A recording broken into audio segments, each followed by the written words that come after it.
নমস্কার সকলকে। আমরা সকলেই জানি বেদাখিল ধর্মমূলম, অর্থাৎ বেদ সেই সনাতন ধর্মের মূল। কিন্তু কেন পবিত্র বেদকে সনাতন ধর্মের মূল ধর্মগ্রন্থ বলা হয়, আমরা কি আদৌ তা জানি? তো চলুন আমরা পবিত্র বেদের মন্ত্র থেকেই দেখে নিই কেন পবিত্র বেদকে সনাতন ধর্মের মূল ধর্মগ্রন্থ বলা হয়েছে। मया वरदा वेदमाता प्रचोदयन्तां पावमाने द्विजानाम् आयुक्ताणां प्रजां वचुं कीर्तिं द्रविणं ब्रह्मवर्चसम् मह्यं दत्त्वा व्रजत ब्रह्मलोकम्।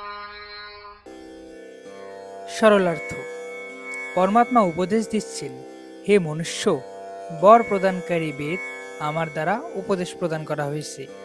এই বেদ চেষ্টাশীল দৃঢ়গণকে এবং সকল মনুষ্যগণকে পবিত্রকারী।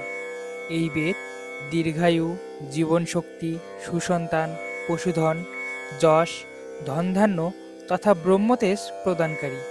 বেদের স্বাধ্যায় দ্বারা প্রাপ্ত এই পদার্থসমূহকে আমায় অর্পণ করে তোমরা সকলে পরমপদ মোক্ষকে প্রাপ্ত করো। উক্ত মন্ত্রটি থেকে আমরা দেখতে পাচ্ছি পরমাত্মা সকল মনুষ্যগণকে উপদেশ প্রদান করছে যে, হে মনুষ্যগণ, আমি তোমাদের কল্যাণের জন্য এই বেদের উপদেশ প্রদান করেছি।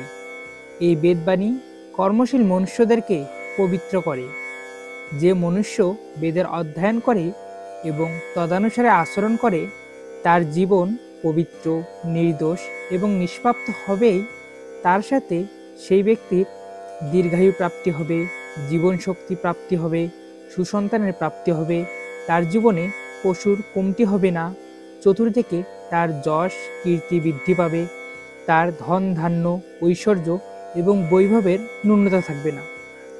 পরমাত্মা আরও বলেছেন, এই বেদাধ্যয়ন দ্বারা প্রাপ্ত এই সকল বস্তুসমূহ নিজের স্বার্থের জন্য তোমরা ভোগ করো না।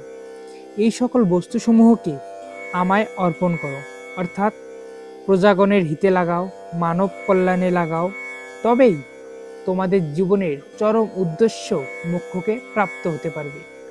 তাই সকলের উচিত এই পবিত্র বেদের স্বয়ং অধ্যয়ন করবে এবং অন্যদেরকেও অধ্যয়ন করাবে।